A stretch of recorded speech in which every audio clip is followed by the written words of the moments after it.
नमस्कार. 7च्या बातमीपत्रात मी सुहास धारणे आपलं स्वागत करतो. सुरुवातीला एक नजर ठळक बातम्यांवर. भारताच्या पश्चिम सीमा अतिशय सुरक्षित आणि भक्कम, कुठल्याही आव्हानांचा सामना करण्यासाठी देश सज्ज, राजनाथ सिंग. उरी हल्ल्याबाबत जैश ए मोहम्मदच्या 2 दहशतवाद्यांना जम्मू काश्मीरमधून अटक. जम्मू काश्मीरमधील नौगाम दहशतवादी हल्ल्यात पाकिस्तानचा संबंध असल्याचे पुरावे लष्कराच्या हाती. देशापुढील कोणत्याही आव्हानाचा सामना करण्यासाठी हवाई दल समर्थ, हवाई दल प्रमुखांचा निर्वाळा. राज्यातल्या गावागावात आरोग्य आणि शिक्षण सेवा पोहोचवण्यासाठी महाराष्ट्र नेटचा प्रयोग राबवणार मुख्यमंत्री. कुठल्याही राजकीय पक्षाला पक्ष प्रचारासाठी सार्वजनिक निधी आणि सरकारी यंत्रणेचा वापर करता येणार नाही, निवडणूक आयोग. गेल्या 2 वर्षात भाजपा सरकारकडून शेतकऱ्यांकडे पूर्ण दुर्लक्ष, काँग्रेस प्रदेशात न्यूझीलंडविरुद्ध भारत पहिल्या डावात 3 बाद 267 अशा सुस्थितीत कोहलीचं नाबाद शतक. आणि आता सविस्तर वृत्त. भारताच्या पश्चिम सीमा अतिशय सुरक्षित आणि भक्कम असून कुठल्याही आव्हानांचा सामना करण्यासाठी देश सज्ज आहे, असा विश्वास केंद्रीय गृहमंत्री राजनाथ सिंग यांनी व्यक्त केला आहे. राजस्थानमधल्या बाडमेर इथं सुरक्षा व्यवस्थेचा आढावा घेतल्यानंतर ते आज बोलत होते. राजनाथ सिंग यांनी यावेळी बाडमेर जिल्ह्यातल्या मुनाबाव इथं सुरक्षा कर्मचाऱ्यांशी चर्चा केली. सध्या सरहद्दीवर तणावाची स्थिती असून सीमेवरून घुसखोरी होण्याचे प्रयत्न सुरू आहेत. या पार्श्वभूमीवर सीमा सुरक्षा दलानं दिलेल्या कुठल्याही माहितीकडे दुर्लक्ष करू नका, असं राजनाथ सिंग म्हणाले. सीमा सुरक्षा दलाच्या अधिकाऱ्यांशीही त्यांनी चर्चा केली. राजनाथ सिंग यांच्यासोबत केंद्रीय गृहराज्यमंत्री किरेन रिजिजू आणि गुलाबचंद कटारिया उपस्थित होते. उरी हल्ल्याबाबत राष्ट्रीय तपास पथकानं जैश ए मोहम्मदच्या 2 दहशतवाद्यांना जम्मू काश्मीरमधून अटक केली. फैजल हुसेन आवान आणि एहसान खुर्शीद अशी त्यांची नावं असून ते पाकव्याप्त काश्मीरच्या मुझफ्फराबादमधील आहेत. त्यांना 15 दिवसांची न्यायालयीन कोठडी देण्यात आली आहे. या प्रकरणातील तपास महत्त्वपूर्ण टप्प्यावर असून या दोघांची कसून चौकशी करण्याची गरज असल्याचं राष्ट्रीय तपास पथकानं सांगितलं. पथकाची ही मागणी मान्य करत त्यांना 21 ऑक्टोबरपर्यंत न्यायालयीन कोठडी देण्यात आली आहे.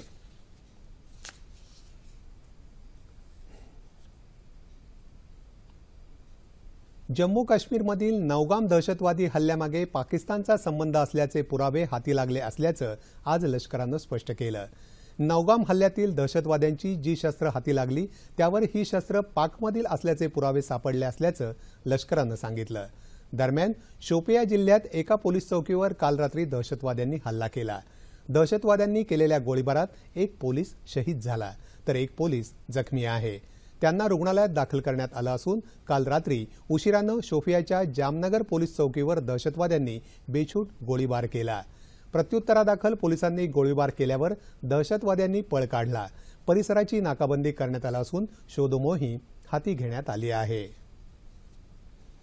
देशापुढील कोणत्याही आव्हानाचा सामना करण्यासाठी हवाई दल समर्थ असल्याचं हवाई दल प्रमुख अरूप राहा यांनी स्पष्ट केलं.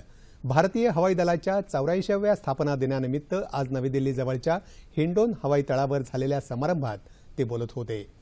कुठल्याही प्रकारच्या धमकीला सडेतोड उत्तर देण्यासाठी नवीन सुरक्षा यंत्रणा कार्यरत असल्याचं त्यांनी सांगितलं. हवेतून हवेत मारा करणारं अस्त्र, क्षेपणास्त्र, ब्रह्मोस क्षेपणास्त्र आदी भारताच्या देशी बनावटीच्या कार्यक्रमाचं यश आहे, असं राहा म्हणाले. यावेळी लढाऊ विमानांनी चित्तथरारक कसरती सादर केल्या.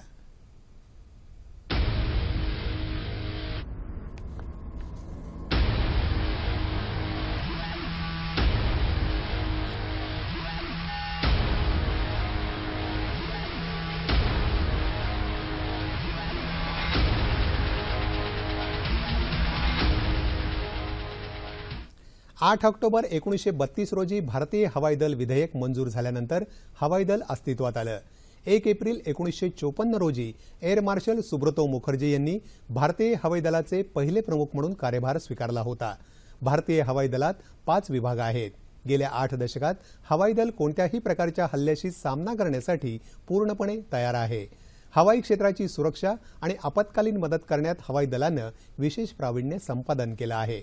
राष्ट्रपती प्रणव मुखर्जी, पंतप्रधान नरेंद्र मोदी आणि संरक्षण मंत्री मनोहर पर्रिकर यांनी हवाई दलाच्या 84व्या स्थापना दिवसानिमित्त शुभेच्छा दिल्या आहेत. रेल्वेच्या विद्युतीकरणासाठी नैसर्गिक स्रोतांचा अधिकाधिक वापर करून घेण्याचा रेल्वेचा प्रयत्न आहे. तसंच भारतासारख्या देशात भूसंपादन अतिशय कठीण असून आपण अस्तित्वात असलेल्याच इमारतींची पुनर्बांधणी करण्यावर भर द्यायला हवा, असं रेल्वेमंत्री सुरेश प्रभू यांनी म्हटलं आहे. प्रभू यांनी आज मुंबईत ग्रीन रेल्वे स्थानकांच्या प्रायोगिक प्रकल्पाचं उद्घाटन केलं, त्यावेळी ते बोलत होते. सौर ऊर्जा आणि हवा या नैसर्गिक स्रोतांचा वापर रेल्वेसाठी करण्याच्या प्रयत्नांवर भर द्यायला हवा, असंही प्रभू म्हणाले. देशातल्या 400 रेल्वे स्थानकांचा पुनर्विकास करून उत्तम दर्जाची रेल्वे स्थानकं निर्माण केली जातील, असंही सुरेश प्रभू यावेळी म्हणाले.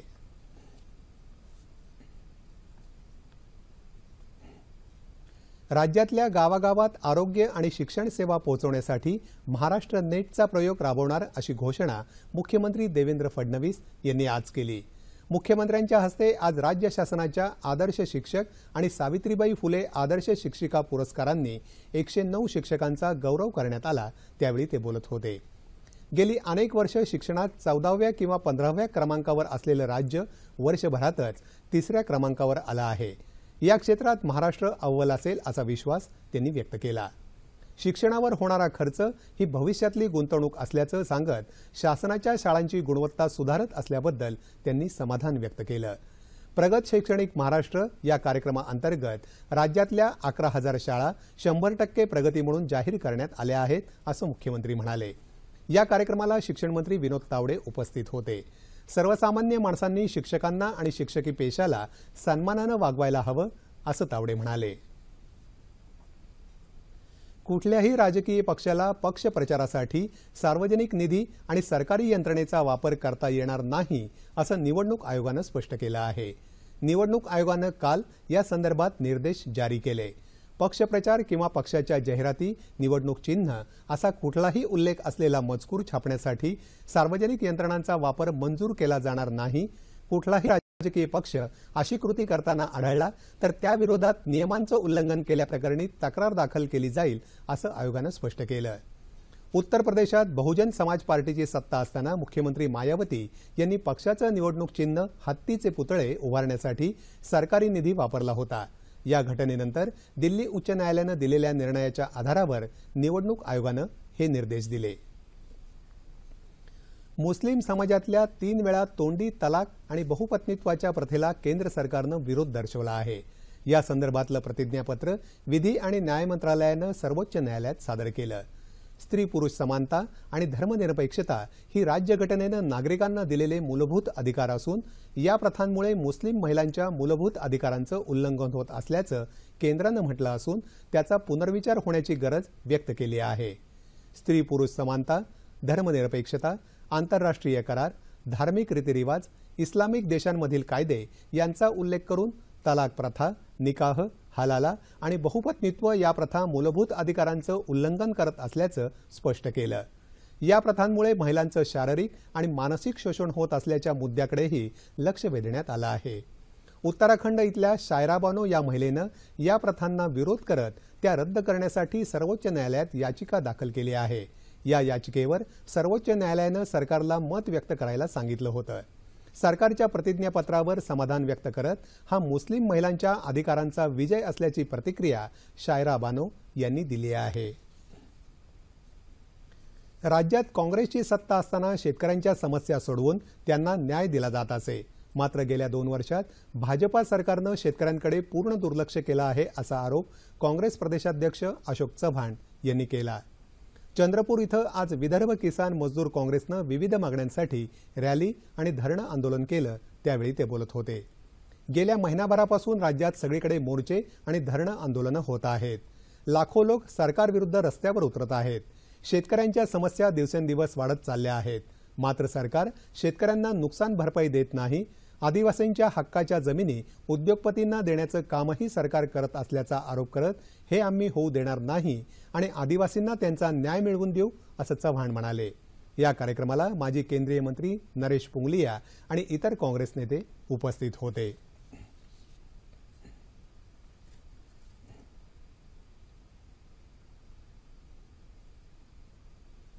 स्थानिक स्वराज्य संस्थांच्या आगामी निवडणुकीत सन्मानानं युती झाली तर शिवसेना आडमुठेपणाची भूमिका घेणार नाही, मात्र स्वाभिमान बाजूला ठेवत कुठलीही तडजोड केली जाणार नाही असं मत शिवसेनेचे संपर्क प्रमुख खासदार प्रतापराव जाधव यांनी व्यक्त केलं. बुलडाणा इथं आज झालेल्या पदाधिकाऱ्यांच्या मेळाव्यात ते बोलत होते. शिवसेनेनं सर्वात आधी मराठा आरक्षणाचं समर्थन केलं आहे असं जाधव म्हणाले. गेली 60 वर्ष सत्तेत असून काँग्रेस राष्ट्रवादीनं मराठा समाजाला न्याय दिला नाही. त्यांच्या चुकीच्या धोरणांमुळेच मराठा समाजाला रस्त्यावर उतरण्याची वेळ आली असा आरोप जाधव यांनी केला. सामना व्यंगचित्राच्या मुद्द्यावरून शिवसेनेच्या कुठल्याही पदाधिकाऱ्यांनी राजीनामा दिला नाही असा खुलासा त्यांनी यावेळी केला.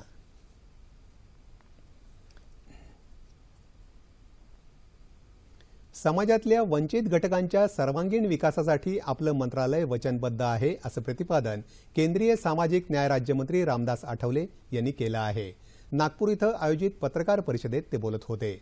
अनुसूचित जाती जमाती, इतर मागासवर्गीय, दिव्यांग आणि वरिष्ठ नागरिक अशा देशातल्या 80% लोकसंख्येच्या कल्याणाशी निगडीत आपल्या मंत्रालयाचं काम आहे असं सांगत मंत्रालयाच्या विविध कल्याणकारी योजनांची त्यांनी माहिती दिली. वसतिगृहांमध्ये प्रवेश न मिळालेल्या विद्यार्थ्यांचा खर्च भरून निघू शकेल एवढी शिष्यवृत्ती देण्याचा प्रस्ताव सरकारच्या विचाराधीन आहे असंही त्यांनी सांगितलं. एकात्मता वाढवण्यासाठी मंत्रालयाच्या डॉ. बाबासाहेब आंबेडकर प्रतिष्ठानच्या वतीनं आंतरजातीय दाम्पत्यांना अनुदान देण्याचा उपक्रमही मंत्रालयातर्फे राबवला जातो असं त्यांनी सांगितलं. वेगळ्या विदर्भाच्या मागणीला आमचा पाठिंबा असून ही मागणी पूर्ण होईल अशी आमची अपेक्षा आहे असं आठवले म्हणाले. इतर जातींना आर्थिक निकषांवर आरक्षण द्या या भूमिकेलाही आमचा पूर्ण पाठिंबा असल्याचं आठवले यांनी सांगितलं. भारत आणि पाकिस्तान सीमेवर भिंत बांधण्यापेक्षा दोन्ही देशांमध्ये विसंवादाची जी दरी निर्माण झाली आहे ती संवादाच्या माध्यमातून कमी केली पाहिजे असं मत स्वामी अग्निवेश यांनी व्यक्त केलं. ते आज पुण्यात पत्रकार परिषदेत बोलत होते. उत्तर प्रदेश आणि पंजाबच्या निवडणुका डोळ्यासमोर ठेवून सध्याच्या सर्जिकल स्ट्राईकचा गवगवा केला जात असल्याची टीका त्यांनी केली. जगात शस्त्रास्त्रांच्या खरेदीवर खर्च होणारी रक्कम 5% कमी केली तरी जगातील गरिबांची उन्नती शक्य आहे असं ते म्हणाले. 21व्या शतकात युद्ध नाही तर मनापासून साधलेला संवाद यापेक्षा दुसरा मार्ग असू शकत नाही असंही अग्निवेश यांनी सांगितलं.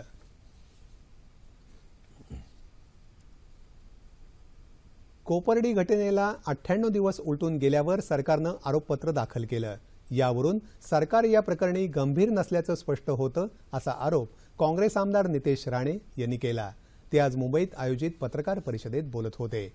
भाजपा आणि सेना विविध समाजात तेढ निर्माण करण्याचा प्रयत्न करत असल्याची टीका राणे यांनी केली. मराठा समाजाचा मुंबईतला प्रस्तावित मोर्चा रद्द करण्याचा प्रयत्न राज्य सरकार करत आहे. मराठा नेत्यांनी राज्य सरकारच्या आश्वासनांना बळी पडू नये असं आवाहन त्यांनी केलं.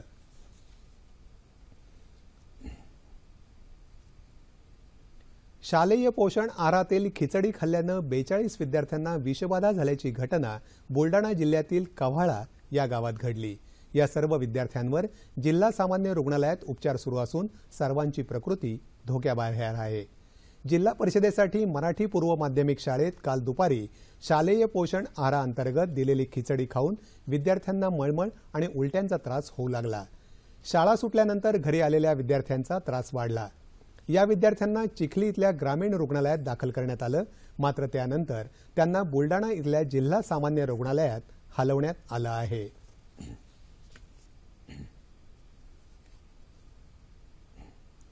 जागतिक ज्येष्ठ नागरिक दिनानिमित्त आज पुण्यात जनसेवा फाउंडेशन या संस्थेनं एक विशेष कार्यक्रम केला. यावेळी ज्येष्ठ नागरिकांना राष्ट्रीय वयोश्रेष्ठ सन्मान पुरस्कारानं गौरवण्यात आलं.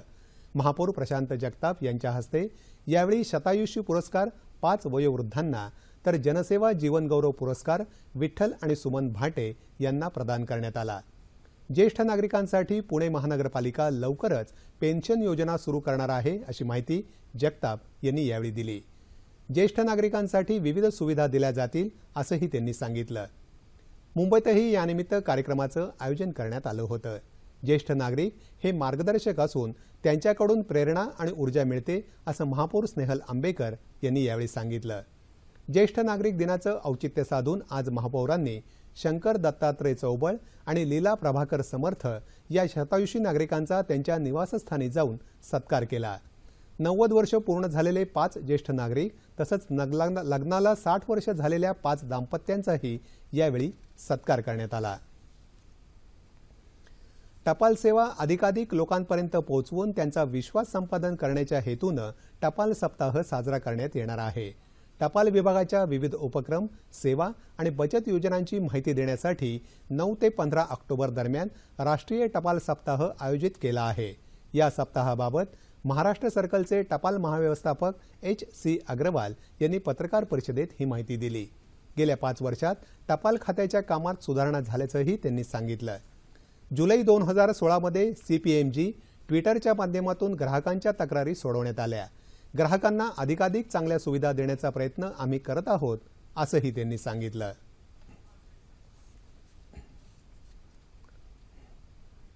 रायन इंटरनॅशनलतर्फे 11 ते 21 वयोगटातील मुलांसाठी जलसंवर्धन, पर्यावरण, आरोग्य आणि सौंदर्य, सुरक्षा, महिला सक्षमीकरण आणि बालपोषण आहार या 7 विषयांवर 1 मिनिटांची जाहिरात तयार करण्याचा अभिनव उपक्रम हाती घेण्यात आला होता। आज दूरदर्शनमध्ये झालेल्या बैठकीत किरण शांताराम, भरत दाभोळकर, डॉक्टर राम जावरानी, किरण जुनेजा सिप्पी, मुकेश शर्मा या ज्युरींनी विजेत्यांची निवड केली। येत्या 20 ऑक्टोबरला राज्यपाल चे विद्यासागर राव यांच्या हस्ते पुरस्कार प्रदान करण्यात येतील। येत्या बालदिनी 14 नोव्हेंबरला दूरदर्शनच्या सह्याद्री वाहिनीवरून पुरस्कार सोहळ्याचं प्रसारण करण्यात येईल। QPR south Mumbai junior soccer challenger स्पर्धेचं उद्घाटन आज मुंबईत रेल्वे मंत्री सुरेश प्रभू यांच्या हस्ते झालं। मुंबईत लोअर परळ इथल्या पश्चिम रेल्वे मैदानावर होत असलेल्या या स्पर्धेत युवकांमधील क्रीडागुणांचा शोध घेण्यात येऊन 50 जणांची निवड करण्यात येईल। या युवकांना काही महिने प्रशिक्षण दिल्यानंतर त्यातील 2 मुलांना 2017 मध्ये लंडन इथल्या क्वीन्स पार्क रेंजर्स या प्रख्यात सॉकरमध्ये 2 आठवड्यांच्या प्रशिक्षण कार्यक्रमासाठी पाठवण्यात येईल। यावर्षी स्पर्धेचं 8वं वर्ष असून 150हून अधिक शाळांमधली 6400 मुलं सहभागी होत आहेत। या स्पर्धेत 800 संघ 1100 सामने खेळणार आहेत। क्रिकेट भारत आणि न्यूझीलंड दरम्यान 3ऱ्या आणि अंतिम क्रिकेट कसोटी सामन्यात आज पहिल्या दिवसाखेर भारतानं पहिल्या डावात 3 बाद 267 अशी भक्कम धावसंख्या उभारली। प्रथम फलंदाजी करणाऱ्या भारताचे सुरुवातीचे फलंदाज खेळपट्टीवर फारसे टिकू शकले नाहीत। मुरली विजय 10 धावांवर बाद झाला तर भारतीय संघात पुनरागमन करणारा गौतम गंभीर 29 धावा करून तंबूत परतला। पुजारानं 41 धावा केल्या। भारताचे 3 गडी 100 धावात बाद झाल्यानंतर कर्णधार विराट कोहली आणि अजिंक्य रहाणे यांनी संयमी फलंदाजी करत डावाची आणखी पडझड होऊ दिली नाही। दिवसाखेर 103 करणारा विराट कोहली आणि 79 धावा करणारा अजिंक्य रहाणे ही नाबाद जोडी मैदानात होती। हैती या कॅरेबियन देशाला विध्वंसकारी मॅथ्यू चक्रीवादळानं दिलेल्या तडाख्यात मृत्युमुखी पडलेल्यांची संख्या 900 पर्यंत पोहोचली आहे। हैतीच्या दक्षिण आणि पश्चिम भागाला मॅथ्यूनं मंगळवारी तडाखा दिला होता। हैतीनंतर अमेरिकेतल्या फ्लोरिडामध्येही हैती वादळानं धुमाकूळ घातला। ताशी 195 किलोमीटर वेगानं वाहणारे वारे आणि जोरदार पावसानं फ्लोरिडाला झोडपून काढलं।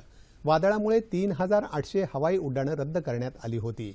अमेरिकेच्या जॉर्जिया तसंच दक्षिण कॅरोलिना प्रांतातही वादळाचा तडाखा बसला। हवामान राज्यात येत्या 2 दिवसात दक्षिण कोकण, दक्षिण मध्य महाराष्ट्रातल्या काही ठिकाणी, उत्तर मध्य महाराष्ट्र आणि मराठवाड्यातल्या काही ठिकाणी तुरळक पाऊस पडेल अशी शक्यता वेधशाळेनं वर्तवली आहे। हिंगोली शहर आणि जिल्ह्यात दुपारनंतर जोरदार पाऊस सुरू झाला आहे। त्यामुळे सोयाबीनच्या पिकाचं मोठं नुकसान झालं आहे। नंदुरबार जिल्ह्यात जोरदार पावसाला सुरुवात झाली असून वीज पडून एकाचा मृत्यू झाला आहे। येत्या 24 तासात विदर्भातल्या तुरळक ठिकाणी जोरदार पाऊस पडेल असा इशारा हवामान खात्यानं दिला आहे। तापमान अंश सेल्सिअसमध्ये